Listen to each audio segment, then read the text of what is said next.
Hi everyone, welcome to the Reclaiming Creativity podcast. I am your host, Grace Wong, and we're here to explore what it looks like to have a creative, healthy, sustainable practice for your creative professional endeavors. How'd I keep from giving up all the uncertainty that looms?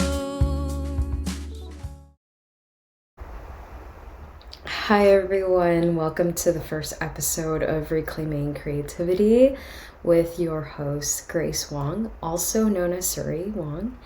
I am really excited to get this on board.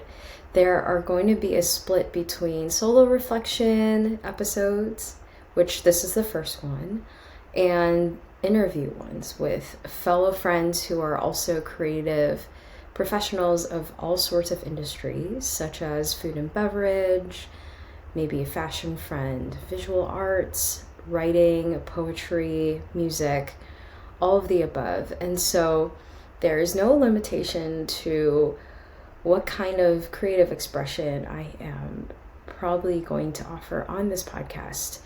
The common ground that we all share is that we are at a turning point in our career, and we have a lot of spiritual reflections as well as practical reflections on what it is to, in some ways, maximize our lives to accommodate this artistic pursuit that we have, but in other ways, how do we slow down and become more intentional with ourselves in order to create a healthy and sustainable life?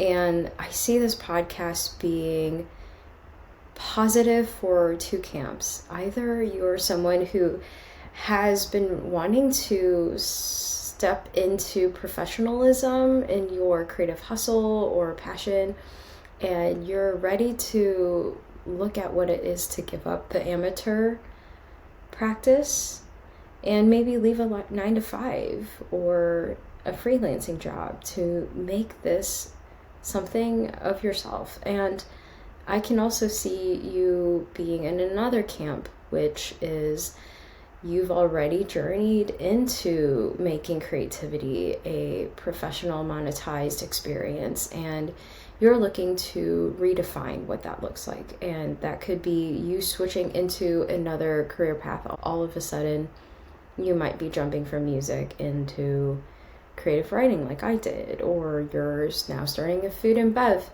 job and wanting to see how it is to work with your hands in a different way. In any case, this might be the space for you to find validation, find others who are asking similar questions and wondering how they want to continue down industries that have so much hustle demand without completely going fried. And very much so, this is the podcast for those who feel stuck. And you're not alone. And we want you to absolutely understand that not only are you not alone, but there's a way out of that reality. So, as the first episode, I've been thinking a lot about what to talk about. And I want to first begin with a word called vulnerability. And vulnerability, to me, has been maybe an overused word, maybe slightly abused word in the land of social media. What does vulnerability truly mean? I've been asking myself that question. And for a long time, I thought vulnerability meant that you had to share a lot of private, intimate details about your life through discussion and conversation. But really, vulnerability, I have discovered, is a way of life.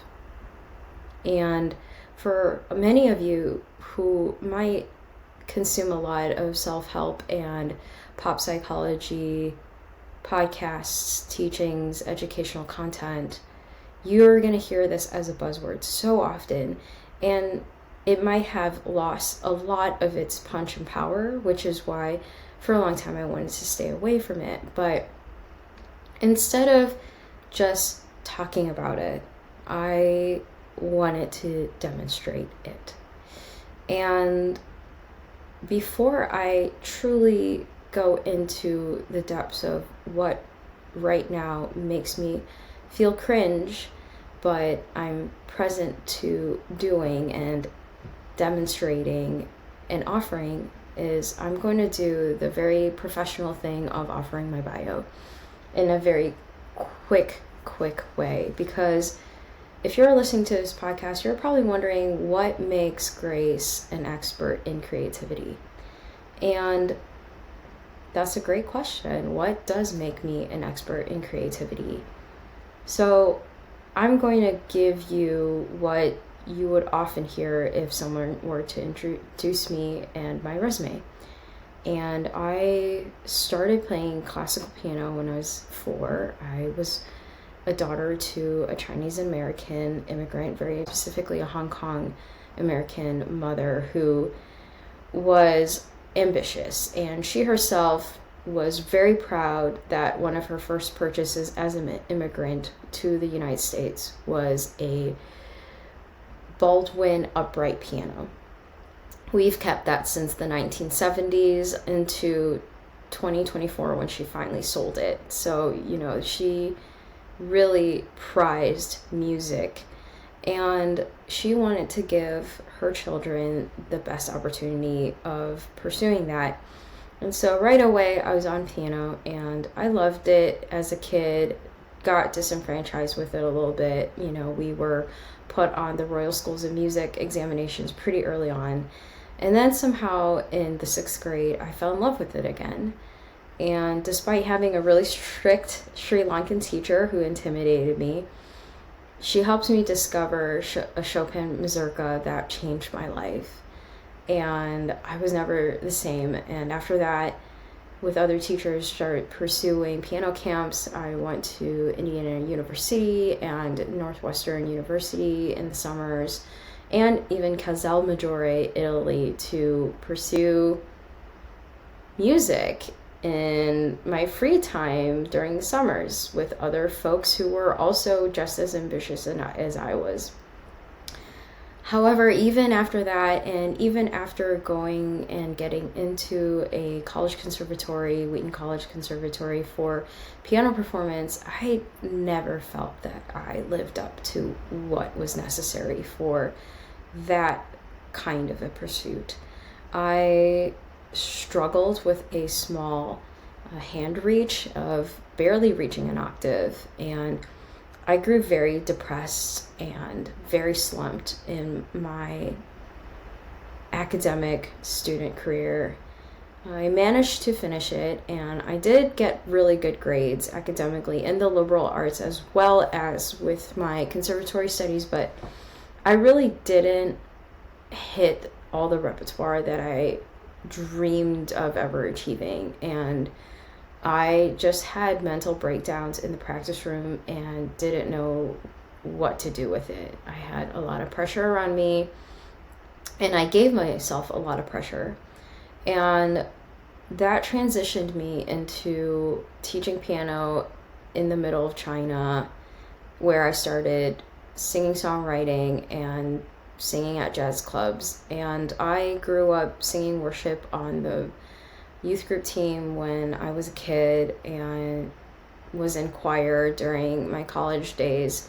I was nowhere near being a very strong vocalist, and I'm very much self-taught, but my voice began opening up my junior year of college, and by the time I was singing out in China, it had grown stronger, and the songs that I had secretly begun writing in my college dorm started to make their ways into my sets. And I didn't grow up with a lot of, I guess, singer-songwriters in any of my friend groups, let alone nerdy musician friends, even those who learned guitar or part of a band. I grew up in a very Chinese American church experience, so maybe praise team was what we were involved with, but other than, AJ Raphael and Clara C and Sam Mock, many of us didn't see any singer-songwriters that we wanted to be like, who looked like us and were representative of our culture. But I did grow up with Brooke Fraser and Michelle Tunes and a lot of these Christian artists, and their poetry and lyricism really deeply impacted me. And so when I was really down and depressed about my studies, I began writing songs, and they made their way out into China, and I got a lot of affirmation when I was there. And finally, after a miserable job in Hong Kong, not because the job treated me poorly, but just because I was really not feeling good about teaching primary school English and music and Bible, I won a singing songwriting competition for an anti-trafficking movement, and I miraculously was able to compose a song for 10 vocalists, claves, because that's what I had in my music teaching room at school, and I found a drummer. And anyone knows, in 2014, getting 10 people in Hong Kong is nearly impossible to group up for anything, let alone rehearsal space. But I was able to do it, and I won the competition. And with that, somehow my Asian immigrant family began accepting that this was probably a part of my gifting and path and career and calling. And it's still been a journey, I will say that.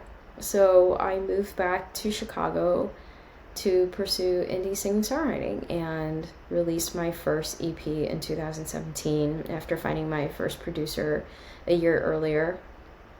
And since then, I've released several EPs and several music videos with film crews. They've been amazing, and a lot of singles. Fast forward, though, towards the pandemic, I was starting to really run low, and I got a grant of $4,500 to produce an EP with, but I was really starting to burn out. And instead, I wanted to transition into a master's program, and I really wanted to storytell on a whole new medium where I could fully express my story, especially about my chronic illness and intergenerational trauma. And I entered into a Chicago university, and while it was a good initial setup, there were a lot of things I was deeply uncomfortable with in their pedagogy and educational experience, and particularly as an Asian woman who was being mansplained about what my Asian American experience should be. And so I began trying to search elsewhere, but not on my own volition at first. It was really the hunch of my prayer life and hearing that maybe I should try Oxbridge again for the third time. And I want to say I didn't get into other American universities, and I was like, I already got into this local university, why would I try again? But I scrapped together a personal statement with some typos, sent it into Cambridge, and I passed the interview, and then eventually I got in, and I still had imposter syndrome, but I was there. And for 3 years, I flew back and forth from England and maintained my career here in Chicago of music, but was exploring memoir, poetry, screenwriting, and fiction. And I loved every second of my education there. And, being part of an elite university, I will say, it is not so much the name as much it is the community that you find there, and the directors and tutors there made that experience 100% a revival of my creativity in ways that I couldn't have had maybe even on the state side. And even after that, I am still trying to figure out what my career entails. I'm still working on the memoir that I began, and as well as other projects, but my creativity is ran low. And so, that being my proper bio, I really want to transition into the more vulnerable part of the story, because in the midst of this bio, I mean, you've already heard that I struggled with some things in the conservatory. I struggled with some things professionally, but that hasn't ended. And I, in one point, shifted from classical music and feeling not worthy of it into singing, songwriting, and still not entirely feeling worthy of it, but being convinced that I had something to say, and there are moments of beauty that I wanted to give into the world, and all the while really battling chronic illness and autoimmune type things, really battling the traumas that I had inside, really trying to live up to the pressure that I had from being an immigrant, middle child, oldest daughter, and the anxieties that my family had about me feeding myself and sustaining myself and not living in a delusion. And I want to say that even in 2024 to 2025, I am still transitioning. And so what I think more than the bio pertains to the expertise that I have to offer through this podcast, but also my coaching of other people who are trying to figure this out, is that I have risk taken a lot. And I think that's what vulnerability means. And vulnerability is the lifeline and the blood of any good art and any artist. And it is, as I said, a way of being. It is not just the opening of the private life to the public space or to people that you know. Part of it can be that, but really, vulnerability can look like loving when you're scared to love. Vulnerability could look like sharing your art when you still feel really icky about it, or you're terrified of being seen. Vulnerability can be using your body as performance art. Vulnerability could be you finally writing a song about that thing that you were most ashamed about for a long time and maybe still are. And so if you can't tap into that as an artist and as a creative, really what you have is a lot of flashy technique and maybe a good aesthetic, but you don't have the ability to connect with people who share in that experience, or maybe want to learn how to sympathize with the experience. And so my demonstration to you today is that I'm starting this podcast scrappily out of my parents' home when I have just quit my university job in October. And not only quit that job, I was resisting quitting that job when I had the hunch that something was wrong in May. And I resisted it until so many minor toxic situations that culminated into a really big one that I had to report to my boss, and which was not even my fault.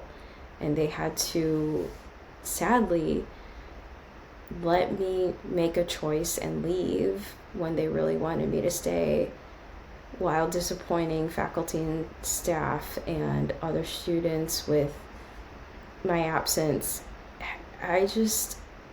That was just the beginning though. Those were relationships I had to grieve, but even more so, I've had to additionally, since that tragedy, recover through trauma therapy and let go of even more community, friendships, a situationship, a bandmate, several bandmates. I've had to, I actually not had to, I was very fortunate to escape some professional scams and buy hair. And even the last miracle that I witnessed was that I was able to fly out of LA 3 hours before my sister and brother-in-law had to evacuate the house that I had been living in 3 hours later, and make it back to Chicago all in one piece, even though all this time my health had been breaking down since early 2024 and is still recovering. All that to say, I am in the thick of it. I am asking very much the same questions that you are. And the profound reality is that I have discovered that many of my creative professional friends are also asking the same things. And they're people that I deeply respect, that I have seen their successes in, like, just by being on the sideline or them collaborating with me, but we're all asking something very similar, and it is wonderful to find that camaraderie. And I really hope that, you know, even though there are days that you're crying and grieving, there's still dignity left in you to lift your head up and to keep going and to keep trying, to keep creating. And if you're stuck, you're not alone, and we all go through that, and we can get out of it, not just alone, but together. So this is my first solo podcast, and again, I wish that I had the perfect setup, audio, visual, setting, you name it, but I'm here in my Surrey long sleeve t-shirt that I used to sell that didn't sell on my merch table. And if you manage to like this now, it is a minimalist design that my friend Christine made that I colored of roses on a black long sleeve. And it never popped off, but it might have been because I didn't use the correct sales and marketing tactics. So if you all somehow really do enjoy this, let me know, leave a comment. I will sell them to you. But otherwise, I have many more topics that are coming. However, if there is something that really sort of screams at you and there's an itch that needs to be scratched, I will do my best to cover that topic if you let me know through the comments. And I'm very curious to hear what it is you're struggling with and what you would like insight on in regards to my journey. Again, I have solo reflections, but the whole idea is that my journey is only one sort of demonstration and expression of these questions. And with the interviews, hopefully you'll get to see my story juxtaposed with everyone else's insight and everyone else's journey, so that you can see and place yourself somewhere in the whole gamut scheme of things. Many of you are not just singularly talented and gifted. Many of you are multidisciplinary and multi-talented. So let's explore that together. What does it look like in 2025 with the social media landscape of having to be a specialist or the algorithmic pressures? How do you pursue something that is more well-rounded and maybe involves multiple passions? That could be one topic. If you're interested for me to cover, please DM me or leave a comment on. And otherwise, I can't wait to continue discussing and finding answers, or maybe non-conclusive reactions and realities to what it is to be a professional artist. And maybe for my own sustainable mental health, maybe I won't any longer monetize out of my music, but I want to explore that openly and publicly with you all, and I hope you come with me on this journey. So thank you for listening to this first episode, and I will get back to you later. Ciao, ciao.